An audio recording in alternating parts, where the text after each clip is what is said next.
Mega డిఎస్సీపై శాసనమండలిలో మరోసారి గందరగోళం నెలకొంది. డిఎస్సీ 2025 నిర్వహణపై వైసీపీ సభ్యులు ఇచ్చిన వాయిదా తీర్మానాన్ని చైర్మన్ తిరస్కరించారు. దీంతో ప్రశ్నోత్తరాలు కొనసాగించినంతసేపు డిఎస్సీపై విచారణ చేయాలంటూ వైసీపీ ఎమ్మెల్సీలు నినాదాలు చేస్తూ సభకు అడ్డుతగిలే యత్నం చేశారు. డిఎస్సీపై మంత్రి లోకేష్ సమాధానం చెప్పాలంటూ విపక్ష నేత బొత్స సత్యనారాయణ డిమాండ్ చేశారు. ప్రశ్నోత్తరాల్లో కుదరదని, బీఏసీలో చర్చించాలని చైర్మన్ తేల్చి చెప్పారు. ఎల్నినో సమస్యలు వైసీపీకి పట్టవని, కేవలం రాజకీయాలు చేస్తున్నారని మంత్రి పయ్యావుల కేశవ్ ధ్వజమెత్తారు. డిఎస్సీపై చర్చించేందుకు సిద్ధంగా ఉన్నామని, కానీ వైసీపీ సభ్యులు అల్లరి చేయడానికే సభకు వచ్చినట్లు ఉందని మండిపడ్డారు.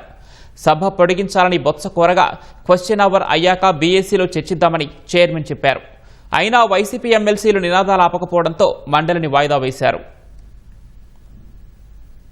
2025లో స్పోర్ట్స్ కోటా నిబంధనల మార్పు మరియు నిర్వహణలో జరిగిన అవకతవకలపై చర్చించడానికి సభ్యులు డాక్టర్ మొండితోక అరుణ్ కుమార్, డాక్టర్ కుంభా రవిబాబు, శ్రీమతి వర్ధు కళ్యాణ్ ఇచ్చినటువంటి వాయిదా తీర్మానం తిరస్కరించడమైనది. నౌ క్వశ్చన్ అవర్ తిరస్కరించడమైనది. డిఎస్సీ మీద జరిగిన అవకతవకల మీద చర్చించాలి, సభలో చర్చించాలి, దాని మీద ఎంక్వైరీ జరగాలని చెప్పి నేను డిమాండ్ చేస్తున్నాం. ఇవాళ ప్రధాన పత్రికల్లో శాసనసభలో మాట్లాడారు, అది మరి ఇక్కడ మాట్లాడడానికి ఎందుకు ఆడుతున్నారో మాకు అర్థం అవట్లేదు. వాస్తవ విషయాలు అక్కడ చెప్పొచ్చు కదా. ముఖ్యమంత్రి గారు ఉన్నారు కదా, ముఖ్యమంత్రి గారు నేను చెప్పానండి, బయటైనా ఇంటైనా ఎక్కడైనా మాట్లాడతామని చెప్పారు కదా, చెప్పండి ఆ మాట ఎక్కడ. మెగా డిఎస్సీ మీద డిస్కషన్ కి మీ సమయం కేటాయించాలి. ఈ ప్రశ్నోత్తరాలు వాయిదా వేసినా సరే మాకు ఇప్పుడు దాని మీద చర్చించాలి. దాని మీద తిరస్కరించడం జరిగింది.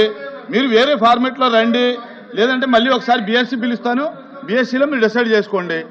ప్రతిపక్ష నాయకుడు లేస్తే కాస్త గౌరవ సభ్యుల్ని కొంచెం చైర్మన్ గారి మీద పడకండి, కాస్త హుందాగా పక్కకు జరగండి. వారు చాలా స్నేహశీలి, మనందరితో చైర్మన్ గారు బాగుంటారు.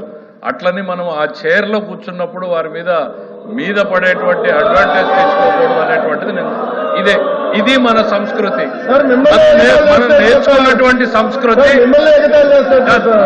ఇప్పుడు చైర్ని ఏ రకంగా మీరు అవమానిస్తున్నారు పబ్లిక్ గా అనేది అర్థమవుతా ఉంది. వాళ్ళ ఉద్దేశం చాలా స్పష్టంగా అర్థమైంది. మాట్లాడేకేం లేదు, అల్లరి చేసుకుని వెళ్ళిపోవాలని. అరే ఆయన ఏదో లేవనెత్తాడు, మేం క్లియర్ గా చెప్పదలుచుకున్నాం. డిఎస్సీ మీద చర్చించడానికి ఈ ప్రభుత్వం సిద్ధంగా ఉంది అనేటువంటిది నిన్న బీఎస్సీలో స్పష్టంగా మీ ఎదురుగా ఆయనకు చెప్పాం. వాళ్ళ మెంబర్స్ కూడా చెప్తున్నాను అధ్యక్ష, వాళ్ళు వినుండరు. దయచేసి తమరు ఉండాల్సిన దగ్గర ఫర్మ్ గా ఉండాలి అధ్యక్ష. కొంచెం సార్, గౌరవ ఎల్ఓపి గారు అడిగిన దానికి ప్రభుత్వం నుంచి మా స్పందన ఇచ్చినప్పుడు వినే ఓపిక ఉండాలి. వాళ్ళ అజెండా ఏమైనా ఉండొచ్చు, ఆ అజెండా అల్లరి చేసి బయటకు వెళ్ళిపోవడం అనే అజెండా అయి ఉండొచ్చు, చర్చ పెట్టాలనేటువంటి అజెండా అయి ఉండొచ్చు. గవర్నమెంట్ వారి సైడ్ నుంచి నిన్న తమరి సమక్షంలో చాలా డీటెయిల్డ్ గా మా వాయిస్ ని వినిపించాం. డిఎస్సీ మీద చర్చించడానికి ఈ ప్రభుత్వం సిద్ధంగా ఉంది.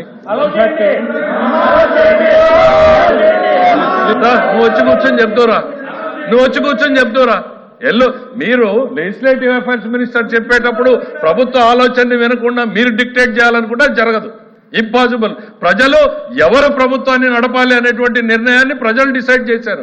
ప్రభుత్వాన్ని ఎట్లా నడపాలి, ఏ సబ్జెక్టులు తీసుకురావాలనేది ప్రభుత్వం చాయిస్. దయచేసి మీరు అనుకున్నట్టు సభ జరగదు అన్న విషయాన్ని మీరు గుర్తుపెట్టుకోవాలి. ఇక్కడ we are here to discuss about the DSC. ప్రజలకు ఒకవైపు ఎల్నినోతో ప్రజలు ఇబ్బంది పడుతూ ఉంటే తాగునీరు, సాగునీరు, వ్యవసాయం ఏ రకంగా ఈ ప్రభుత్వం వాళ్ళని ఆదుకోబోతున్నామనేటువంటి బాధ్యతాయుతమైనటువంటి సమాధానం చెప్పాల్సిన మీరు నిర్లక్ష్యంగా ప్రజల పట్ల ఏమాత్రం కూడా అంకిత భావం లేకుండా, వాళ్ళ సమస్యల గురించి చర్చించకుండా కేవలం రాజకీయాలు చేయాలనేటువంటి ఆలోచనతో మీరు ఈ అల్లరి చేసేటువంటి కార్యక్రమం చేస్తున్నారు తప్ప రైతులు ఏ రకంగా ఇబ్బంది పడుతున్నారు, కృష్ణా డెల్టాలో రైతుల పరిస్థితి ఏంటి, గోదావరి డెల్టా ఏంటి, రాయలసీమ ఏంటి, ఉత్తరాంధ్ర ఏంటి, ఈ రైతుల సమస్యల గురించి ఒక్క నిమిషం మీరు మాట్లాడారా? తాగునీటి సమస్యల్ని ఏ రకంగా పరిష్కారం చేయాలనేటువంటి సలహా సూచనలు ఇచ్చారా? ఇన్ని ఇబ్బందులు రాష్ట్ర ప్రజానీకం, దేశం మొత్తం, ప్రపంచం మొత్తం ఎల్లినోతో సఫర్ అవుతా ఉంటే మీకు మాత్రం మీ నిన్నో జబ్బులు పట్టాయి. నిన్నో జబ్బు వచ్చింది మీకు. మీ అజెండా మీకు తప్ప ప్రజల అజెండా మీకు అవసరం లేదు అధ్యక్ష. This government is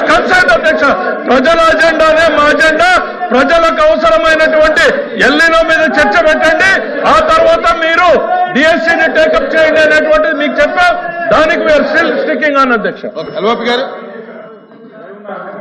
legislative affairs minister గారు రాష్ట్రం మీద రాష్ట్ర ప్రజల మీద ఎంత అభిమానాన్ని చూపెడుతున్నారో మేము చూసాం. మరి ఈ అభిమానం అసెంబ్లీలో ఏమైంది అధ్యక్ష?